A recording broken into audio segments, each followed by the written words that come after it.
மாண்புமிகு நீர்வளத்துறை அமைச்சர் அவர்கள். மாண்புமிகு பேரவைத் தலைவர்களே, நான் பொறுப்பேற்றிருக்கக்கூடிய நீர்வளத்துறை, இயற்கை வளங்கள், மைன்ஸ் இரண்டின் மீதும் இந்த மாமன்றத்தில் விவாதிக்கப்பட்டு அதுக்குரிய பதிலை நான் அளிக்க கடமைப்பட்டிருக்கிறேன். நான் ஆரம்பத்திலே சொன்னேன், அரிய கருத்துக்களை சொன்னால் நான் இங்கே பதில் சொல்லுகிறேன்னு சொன்னேன். என்ன அரிய கருத்துக்களை சொல்லியிருக்கிறார்கள், இவ்வளவுக்கு பதில் சொல்லாமல் இருக்க முடியாது. ஆறாறுன்னு ஒரு திட்டம் எங்களுடைய நீர்வளத்துறையில், மத்திய அரசின் பங்கு 60%, மாநில பங்கு.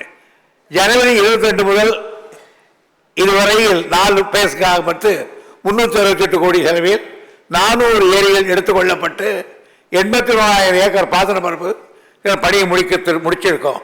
தற்போது 10வது கட்டமாக 100 கோடி செலவில் 123 ஏரிகள் எடுக்கப்பட்டு 24,500 ஏக்கர் பாசனம் பரப்பு பயன்பெறும் வகையில் அதுக்கு வேண்டிய மத்திய நிதியோடு நாங்கள் செய்ய கடமைப்பட்டிருக்கிறோம். தடுப்பணைகள் கட்ட வேண்டும் என்று நிறைய பேர் கேட்கிறார்கள். இது போன முறை இது கட்டிய சொல்லுகிறேன். அறிவிக்கப்பட்டவைகள் 84, முடிக்கப்பட்டவைகள் 53, 31 தடுப்பணைகள் நடந்து கொண்டிருக்கிறது. அணைக்கட்டுகள் கட்ட வேண்டும் என்று உறுப்பினர்கள் கேட்டிருக்கிறார்கள். 42 அணைக்கட்டுகள் அறிவித்தோம். 28 முடிச்சிருக்கிறோம். 14 நடைபெற்றுக் கொண்டிருக்கிறது. திருநெல்வேலி, தூத்துக்குடி, கன்னியாகுமரி, தென்காசி போன்ற மாவட்டத்தில் ஒரு பெரும் 100 ஆண்டுகளை பெய்ய மழை பெய்து அந்த 4 மாவட்டத்தையும் சீரழித்து விட்டது. அப்படி பார்த்தால் அங்கே எல்லா இடங்களிலும் குளங்கள் எல்லாம் உடைந்து விட்டது. அங்கெல்லாம் கோர்வை குளம், ஒரு குளம் போனால் ஒரு குளம் போயிடும். மாபெரும் ஆற்றுப்படுகையான தாமிரபரணியுடைய கரைகளே காணாமல் போய்விட்டது. அவற்றை சீர் பண்ணுகிற ஒரு மகத்தான பணி நீர்வளத்துறையின் மீது சுமத்தப்பட்டது. அங்கே பார்த்தால் தற்காலிகமாக சீரமைக்கிறது, பர்மனண்டாக சீரமைக்கிறது. 2 வகையாக பிரித்தோம். 1646 தற்காலிக பணி செய்ய வேண்டிய இடங்கள் 88 கோடி ரூபாய் செலவிலே போர்க்கால அடிப்படையிலே அதை முடித்திருக்கிறோம். அதே போன்று 780 கோடி மதிப்பீட்டில் 480 நிரந்தர பணிகள் மேற்கொள்ளப்பட்டு அதுக்கான பணிகள் செய்யப்பட்டு ஒப்புதல் வழங்கப்பட்டிருக்கிறது. இதில் 44 பணிகள் முழுமையாக நிறைவேற்றிருக்கிறது. 436 பணிகள் 50% நடந்திருக்கிறது. சென்னையை பொறுத்த வரையில் வெள்ளத்தடுப்பிலேயும் முக்கிய பணியாற்றி இருக்கிறோம். 22-23 ஆண்டில் 434 கோடியிலே 9 பணிகளை எடுத்துக்கொண்டோம், சீராக முடித்திருக்கிறோம். 23-24 ஆண்டு 231 கோடி 4 பணிகள் அது முடியும் தருவாயில் இருக்கிறது. 350 கோடியில் 21 பணிகள் 60% முடிந்திருக்கிறது. 96.5 கோடி ஒரு பணி 30% முடிந்திருக்கிறது. தென்னை மற்றும் அதை சுற்றியுள்ள பகுதிகளில் ஒவ்வொரு வருடமும் ப்ரீ மான்சூன் மழைவதற்கு முன்னாலே செய்கிற பணிகள் சீராக செய்ததன் விளைவாக வெள்ள நீர் விளைவாக வடிந்திருக்கிறது. இந்த ஆண்டு 30.5 கோடி ரூபாய் செலவில் ப்ரீ மான்சூன் பணிகள் மேற்கொள்ளப்பட்டிருக்கிறது. காவிரி டெல்டாவை பொறுத்தவரையில் ஒவ்வொரு வருடமும் காவிரி டெல்டா சரியான நேரத்தில் தூர்வாரப்பட்டு தண்ணீர் கடைமடை வரை சென்றடைய வழிவகுக்கப்பட்டிருக்கிறது. இந்த ஆண்டு 110 கோடி ரூபாய் செலவில் 5338 கிலோமீட்டர் தூரத்துக்கு தூர்வாரி இருக்கிறோம். மார்ச் மாதம் முதல் நடைபெறுகிறது. இதுவரை 95% முடிந்திருக்கிறது. 30/6/2024 முழுமையாக முடிந்துவிடும். அத்திக்கடவு அவிநாசி திட்டம், இந்த திட்டம் 2018 1652 கோடி ரூபாய் அது ஆரம்பிக்கப்பட்டது. ஆனால் இதுவரை இன்றைக்கு திருச்சி மதிப்பீடு செலவுகள் எல்லாம் செய்து 1767 கோடி ரூபாய் செலவு செய்யப்பட்டிருக்கிறது. சோதனை ஓட்டம் முடிந்திருக்கிறது. இப்போ தண்ணியை கொண்டு போகலாம். ஆனால் காளிங்கராயிலிருந்து தண்ணி கொடுத்து போனோம். காளிங்கராயில் பவானி ஆற்றில் தண்ணி இல்லை. ஆகினால் தண்ணி வந்தோடனே அத்திக்கடவுக்கு இந்த ஆண்டு துவக்கத்துக்கு வந்துவிடும். அதே போல் தாமிரபரணி கருமேனியாறு நம்பியார் திட்டம், இந்த திட்டம் அப்பா 2009 கலைஞர் துவக்கினார். அதுக்கப்புறம் அப்படியே நின்று போச்சு. ஒரு 75 கிலோமீட்டர் உள்ள ஒரு கால்வா கருமேனியாருக்கு வந்திருக்கும். ஆனால் 30 கொஞ்சம் கொஞ்சமாக பணம் இல்லாமல் போய் இடையில நின்று போய் மறுபடியும் நாங்கள் வந்து பணம் கொடுத்து இதுவரையில் 1023 கோடி ரூபா செலவு செய்திருக்கிறோம். 97% பணிகள் நிறைவு பெற்றிருக்கிறது. செப்டம்பர் 24க்குள் பணிகள் முடிக்கப்படும் என்று சோதனை ஓட்டம் ஓட்டியாச்சு. நீங்க தான் அனுமதிச்சு சோதனை ஓட்டம் எங்க திட்டம்ல அது சரபங்கா திட்டம் 565 கோடி துவக்கப்பட்டது. இன்றைக்கு 618 கோடி ரூபாய் போயிருக்கிறது. பணிகள் முடிந்து போயிருக்கு. அதுவும் தயாராக இருக்கிறது. அதாவது எண்ட் ஆஃப் ரெகுலேஷன் கடைமடை நீர்வழிக்கு தஞ்சை மாவட்டத்தில் இது மிகப்பெரிய பிரச்சனை. காவிரி உபநலத்தில் 21 ஆறுகள் மற்றும் 410 வடிகால்கள், வெண்ணாற்று உபவடிவத்தில் 16 ஆறுகள் 226 வடிகால்கள் உள்ளன. அவற்றில் 36 இடங்களில் கடநீர் புகுந்து நிலத்தடி நீர் ஊர் நீராக மாறுவதற்கு காரணமாக இருந்த குடிநீர் மாசடைந்து விட்டது. இதில் 16 இடங்களில் கடைமடை நீர்வழி கட்டப்பட்டு கடல் நீர் உள்புகுவதை தடுக்கப்பட்டிருக்கிறது. 4 இடங்களில் இந்த பணி நடந்து கொண்டிருக்கிறது. 8 இடங்களில் அமைக்க உத்தேசிக்கப்பட்டிருக்கிறது. 8 இடங்கள் ஆய்வு நடந்து கொண்டிருக்கிறது. கடலை அனைத்தும் உள்ளே போகாமல் தடுக்கப்படும். அப்புறம் கல்லணை கால்வாய் திட்டம், இது ஒரு திட்டம். கல்லணை கால்வாய் திட்டத்தில் அதனுடைய கிளை வாய்க்கால்களை செப்பனிடுவதற்காக 1732 கிலோமீட்டர் தூரத்துக்கு 2639 கோடியில் ஆரம்பிக்கப்பட்டது. இன்றைக்கு திட்டம் மாறிக்கொண்டு வந்திருக்கிறது. 30 மணிக்கு நடந்து வேலை நடக்கிறது. இதுதான் இதை பொறுத்தவரையிலே வேகமாக தெரிவித்திருக்கிறது. அதே போன்று இந்த மைன்ஸ் டிபார்ட்மெண்ட்ல 3 இருக்கு. புவியியல் மற்றும் சுரங்கம். இந்த சுரங்கம் வச்சிருக்காங்க. அது வந்து இன்னொன்று டாமின், 3 டான்மார்க். இந்த 100 என்ன நிலைமைன்னு கேட்டீங்கன்னா, இந்த 3ம் இந்த இலாக்கா மிக படுபாலாத்தில் இருந்தது. இந்த 3 வருஷத்தில் நான் எங்கே கொண்டு வந்திருக்கேன் என்று கேட்டால், புவியியல் மற்றும் சுரங்கத்துறையில் அந்த வருவாய் 1679 கோடியாக இருந்த வருவாய் இந்த ஆண்டு 1835 கோடியாக உயர்ந்திருக்கிறது. டாமன் நிறுவனத்தில் சென்ற ஆண்டு 92 கோடியாக இருந்த வருவாய் இந்த ஆண்டு 110 கோடியாக உயர்ந்திருக்கிறது. டாமன் நீண்ட நாள் நட்டத்தில் இறங்கி வந்தது. இப்போது மீட்டெடுத்திருக்கிறோம். டான்மார்க் இந்த நிறுவனத்தில் சென்ற ஆண்டு 66 கோடியாக வருவாய் இந்த ஆண்டு 94.5 கோடியாக உயர்ந்திருக்கிறது. கிரைனட் குவாரிகள் கழிவுகளை எல்லாம் இன்றைக்கு 100 டன் ஒன்றுக்கு 100 ரூபாய்க்கு உரிமை கட்டணம் விற்க வேண்டும் என்று வழிவகை செய்யப்பட்டிருக்கிறது. இனிமேல் இமெயில் ஆக்ஷன் விடுவதற்கு நடவடிக்கை எடுக்கப்பட்டிருக்கிறது. சட்ட கனிமங்களாக நடத்தப்படும். சட்டத்துக்கு கனிமம் சுத்தப்படுத்துவதற்காக செய்யப்படும். கடந்த ஆண்டு 3வதாக கேரளாவுக்கு கனிமங்களை எடுத்து செல்வது உயர்நீதிமன்றத்தின் தீர்ப்பின்படி உரிய நடைசீட்டு பெற்று அண்டை மாநிலங்களுக்கு கனிமம் எடுத்து செல்ல தடை ஏதும் இல்லை. இருப்பினும் அண்டை மாநில ஏற்றுமதியை கட்டுப்படுத்தும் பொருட்டு அண்டை மாநிலங்களுக்கு கொண்டு செல்லப்படும் கனிமங்களுக்கு உரிய உரிமை தொகை சீனியர் பீச் 50% பசுமையாக வரிக்கப்படுகிறது.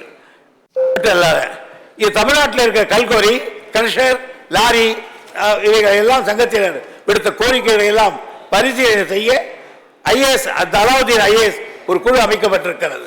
இலவசமாக மண்டல் எடுத்தல், நீர்வளத்துறை மற்றும் ஊரக வளர்ச்சித்துறை பராமரிப்பு உள்ள கண்மாய்கள், குளங்கள், ஏரிகள், நீர்த்தேக்கங்கள், கால்வாய்கள் கட்டணம் இல்லாமல் விவசாயம் பயன்பாட்டிற்கு மண்பானை தொழில் செய்வதற்கும் மண் எடுக்க இலவசமாக எளிய முறையில் எடுத்து செல்லலாம். அப்புறம் மதுரையில் இருக்கிற கிரானைட் அதை வருவதற்காக ஒரு குழு போட்டிருக்கிறோம். நீர்வளத்துறை ரிப்ளை அறிவிப்பு. முக்கிய ஆறுகளில் வெள்ளக்காலங்களில் கிடைக்கும் நீரை சேமித்து நிலத்தடி நீர் மட்டத்தை உயர்த்தவும் வெள்ள நீரின் தீவிரத்தை கட்டுப்படுத்தவும் 7 மாவட்டங்களில் 10 இடங்களில் தடுப்பணைகள் அமைக்கும் பணி ரூபாய் 21 கோடியே 86 லட்சம் மதிப்பீட்டில் மேற்கொள்ளப்படும். 2 7 மாவட்டங்களில் 10 இடங்களில் அணைக்கட்டுகள் மற்றும் பகிர அணைகள் அமைக்கும் பணி ரூபாய் 55 கோடியே 36 லட்சம் மதிப்பீட்டில் மேற்கொள்ளப்படும். 3 கடலூர் மற்றும் மயிலாடுதுறை, திருவண்ணாமலை, திருவாரூர் மாவட்டங்களில் 3 இடங்களில் தரைக்கு தடுப்பணைகள் அமைக்கும் பணி ரூபாய் 103 கோடியே 23 லட்சத்தில் மதிப்பீடு மேற்கொள்ளப்படும்.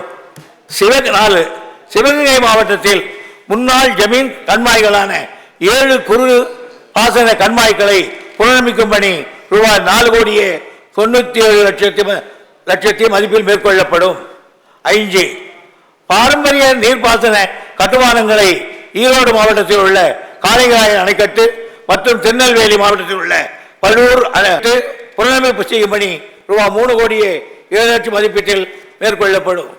பாசன நிலங்களுக்கு நீர் வழங்குவதை உறுதி செய்யும், நீர் வீணாவதை தடுக்கவும் 4 மண்டலங்களில் இருந்து 11 மண்டலங்களில் உள்ள பழுதடைந்த 24 அணைக்கட்டுகள் மற்றும் தடுப்பணைகளில் உள்ள புனரமைப்பு மறுசீரமைப்பு பணிகள் செய்வதற்காக 784 கோடியே 70 லட்சம் மேற்கொள்ளப்படும். பாசன நிலங்களுக்கு நீர் வழங்குவதை உறுதி செய்யவும், நீர் வீணாவதை தடுக்கவும் 4 மண்டலங்களிலும் 13 மாவட்டங்களில் பழுதடைந்துள்ள 25 கால்வாய்கள், வழங்கு கால்வாய்கள் மற்றும் வடிகால் போன்ற பாசன அமைப்புகள் புனரமைப்பு மறுசீரமைப்பு மற்றும் மறு கட்டுமானம் செய்வதற்காக 116 கோடியே 52 லட்சம் ஒதுக்கப்பட்டிருக்கிறது. 8 பாசன நிலங்களுக்கு நீர் வழங்குவதை உறுதி செய்யவும், நீர் வீணாவதை தடுக்கவும் 4 மண்டலங்களில் உள்ள 9 மாவட்டங்களில் பழுதடைந்துள்ள 15 ஏரிகள் மற்றும் கட்டுமானங்கள் புனரமைப்பதற்காக 69 கோடியே 17 லட்சம் ஒதுக்கப்பட்டிருக்கிறது. 9 பாசன நிலங்களுக்கு நீர் வழங்குவதை உறுதி செய்யவும், நீர் வீணாவதை தடுக்கவும் 4 மண்டலங்களில் உள்ள 4 மாவட்டங்களில் பழுதடைந்துள்ள 6 நீர்வழிகள் புனரமைப்பு மறுசீரமைப்பு மற்றும் மறு கட்டுமானம் செய்யும் பணிகள் ரூபாய் 23 கோடியே 80 லட்சத்தில் ஒதுக்கப்பட்டிருக்கிறது.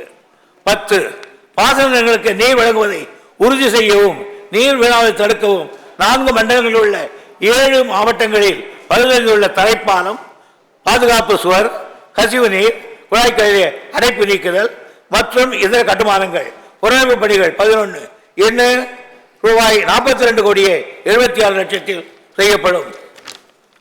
11 நவீன நில அளவை கருவிகள் கொண்டு எல்லை கற்கள் நடும் பணி ரூபாய் 35 லட்சம் மதிப்பீட்டில் மேற்கொள்ளப்படும்.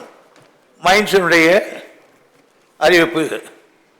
புவியியல் மற்றும் சுரங்க ஆணையர் அலுவலகத்தில் உள்ள வேதியியல் ஆய்வகம் ரூபாய் 2 கோடி செலவில் மேம்படுத்தப்படும்.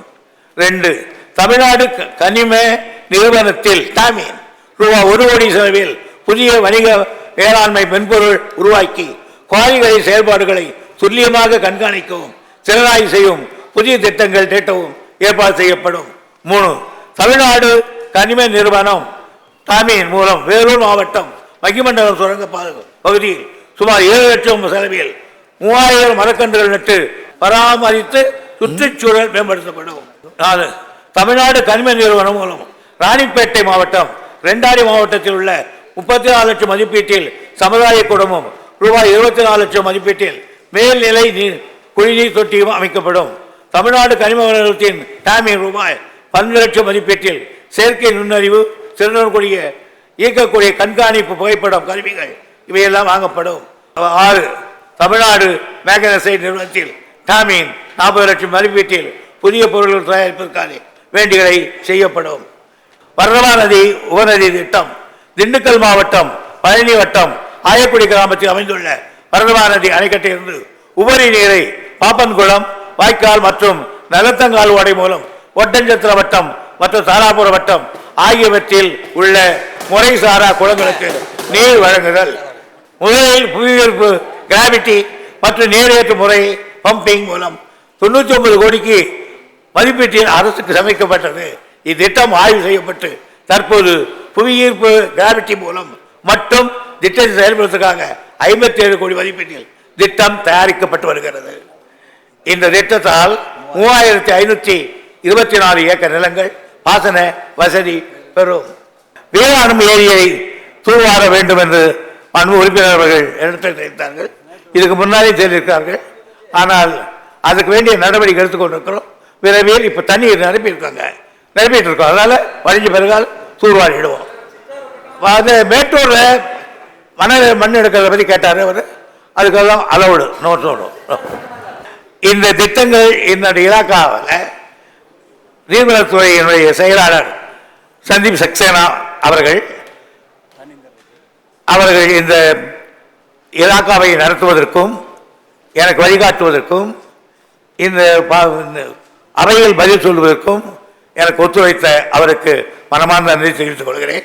அதேபோல் மைன்ஸுடைய டைரக்டர் செக்ரட்டரியாக இருக்கக்கூடியவர் மரியாதைக்குரிய ரெட்டி அவர்கள் மிக சிறந்த ஒரு அதிகாரி. எதையும் சிந்தித்து முடிவெடுத்து ஆத்திரப்படாமல் என்னை வழிநடத்தக்கூடியவர். அவருக்கும் என்னுடைய நன்றியை இந்த நேரத்திலே நான் தெரிவித்துக் கொள்கிறேன். இதனுடைய சபாநாயகர் அவர்கள் 2 திட்டங்களை கொடுத்திருக்கிறார்கள். நான் அதையும் சொல்கிறேன். இந்த திட்டத்தோடு வரதமானதி திட்டத்தோடு அது வந்திருக்க வேண்டும். அதில் 2 திட்டத்தில் ஒரு திட்டம் எடுத்துக்கொள்ளப்படும். இந்த நேரம் கலந்து கொண்ட அனைவருக்கும் நன்றி, வணக்கம். விவாதம் முடிவுற்றது. இப்போது வாக்கெடுப்பு. மானிய கோரிக்கை எண் 40 நீர்வளத்துறை வெட்டு தீர்மானங்கள் வலியுறுத்தப்படுகிறதா என்று அறிய விரும்புகின்றேன். வெட்டு தீர்மானங்கள் அனைத்தும் பேரவையின் அனுமதியுடன் திரும்ப பெறப்படுகின்றன. நீர்வளத்துறை மானிய கோரிக்கை 40 கீழ் வருவாய் கணக்கில் ரூபாய் 4336 கோடி 67,94,000, மூலதன கணக்கில் ரூபாய் 4052 கோடியே 77,69,000 மற்றும் கடன் கணக்கில் ரூபாய் 40 லட்சம் ஆகியவற்றுக்கு மேற்படாத தொகைகள் அரசுக்கு வழங்கப்பட வேண்டும் என்னும் மாண்புமிகு நீர்வளத்துறை அமைச்சரவையின் தீர்மானம் பேரவையின் முடிவுக்கு விடப்படுகிறது. ஏற்போர் ஆம் என்க, மறுப்போர் இல்லை என்க. ஏற்போரே அதிகம் என்று கருதுகிறேன். ஏற்போரே அதிகம். தீர்மானம் நிறைவேறியது. அரசுக்கு கோரிய தொகைகள் வழங்கப்படுகின்றன. மானிய கோரிக்கை 55 இயற்கை வளங்கள் துறை வெட்டு தீர்மானங்கள் வலியுறுத்தப்படுகிறதா என்று அறிய விரும்புகின்றேன். வெட்டு தீர்மானங்கள் அனைத்தும் பேரவையின் அனுமதியுடன் திரும்ப பெறப்படுகின்றன. இயற்கை வளங்கள் துறை மானிய கோரிக்கை 55 கீழ் வருவாய் கணக்கில் ரூபாய் 57 கோடியே 67,76,000 மற்றும் மூலதன கணக்கில் ரூபாய் 12 கோடியே 24,93,000 ஆகியவற்றுக்கு மேற்படாத தொகைகள் அரசுக்கு வழங்கப்பட வேண்டும் என்னும் மாண்புமிகு நீர்வளத்துறை அமைச்சரவையின் தீர்மானம் பேரவையின் முடிவுக்கு விடப்படுகிறது. ஏற்போர் ஆம் என்க, மறுப்போர் இல்லை என்க. ஏற்போரே அதிகம் என்று கருதுகிறேன். ஏற்போரே அதிகம். தீர்மானம் நிறைவேறியது. அரசுக்கு கோரிய தொகைகள் வழங்கப்படுகின்றன. மானிய கோரிக்கை 32 தொழிலாளர் நலன் மற்றும் திறன் மேம்பாட்டுத்துறை வெட்டு தீர்மானங்கள் வலியுறுத்தப்படுகிறதா என்று அறிய விரும்புகின்றேன். வெட்டு தீர்மானங்கள் அனைத்தும் பேரவையின் அனுமதியுடன் திரும்ப பெறப்படுகின்றன.